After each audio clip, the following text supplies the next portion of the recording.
Aujourd'hui, au détour d'un livre, vous présente La Brèche de Christophe Lambert, un livre édité aux éditions Presse Pocket. 2060. Un grand network privé relance le concept de télé-réalité en envoyant des reporters dans le passé filmer des événements marquants du XXe siècle. Le choix se porte sur le débarquement en Normandie afin de raviver la flamme patriotique des téléspectateurs. Fowey, le 5 juin 1944. Munis de faux papiers, un reporter et un historien se mêlent à la masse des fantassins qui embarquent dans les navires de la flotte d'invasion. Voilà une nouvelle uchronie qui ne porte pas son nom. Comment faire en sorte qu'un programme de télé-réalité emmène le plus de téléspectateurs devant les écrans? Réponse: en allant directement au cœur du conflit. C'est ce que réalise une équipe de télé grâce au saut quantique découvert quelques années plus tôt. Écrit par un scénariste, l'auteur veut nous faire partager une aventure à la manière d'une série télé.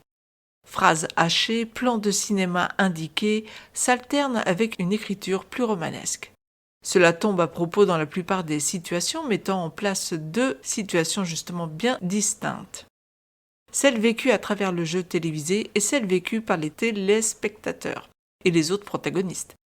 Là où cela tombe mal, c'est quand elle se télescope et que les termes plan large, plan américain, plan de coupe, zoom avant, etc. emplissent les pages. On frôle, je dois dire, parfois l'overdose. Alors certes, cela nous met en plein dans la situation, mais le lecteur lambda connaît-il tous les termes du cinéma et sait-il ce qu'ils signifient?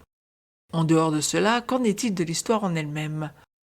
Elle se pose durant les 200 premières pages en 2060, avant de prendre place en pleine Seconde Guerre mondiale en 1944, et là on a vraiment l'impression de vivre le débarquement en direct live, et c'est la magie de ce livre. C'est comme regarder un épisode de la série Band of Brothers, dont s'est inspiré l'auteur, une série de Steven Spielberg avec Tom Hanks. Dans le livre, on a mal, on souffre pour les GIs tombés ce jour-là au combat. Et puis, il y a les exosquelettes nazis, ces immenses monstres, prêts à modifier l'histoire telle qu'elle s'est déroulée. La fin, qui est l'Uchronie, est presque le moment le plus intéressant de l'histoire, et malheureusement la plus courte aussi du roman.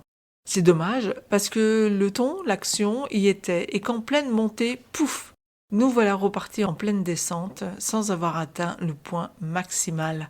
Il manque donc une troisième partie digne de ce nom pour faire de ce livre un très grand livre de SF. La Brèche, un livre auquel j'ai mis la note de, quand même, 4,5 sur 5. Voilà, si vous avez aimé cette chronique, n'oubliez pas de mettre un pouce vers le haut, de vous abonner à la chaîne si ça n'est déjà fait, de partager et de me laisser en commentaire ce que vous-même avez pensé de ce livre ou si vous souhaitez le lire. Et moi je vous dis à très bientôt pour une nouvelle lecture sur audétourdunlivre.com.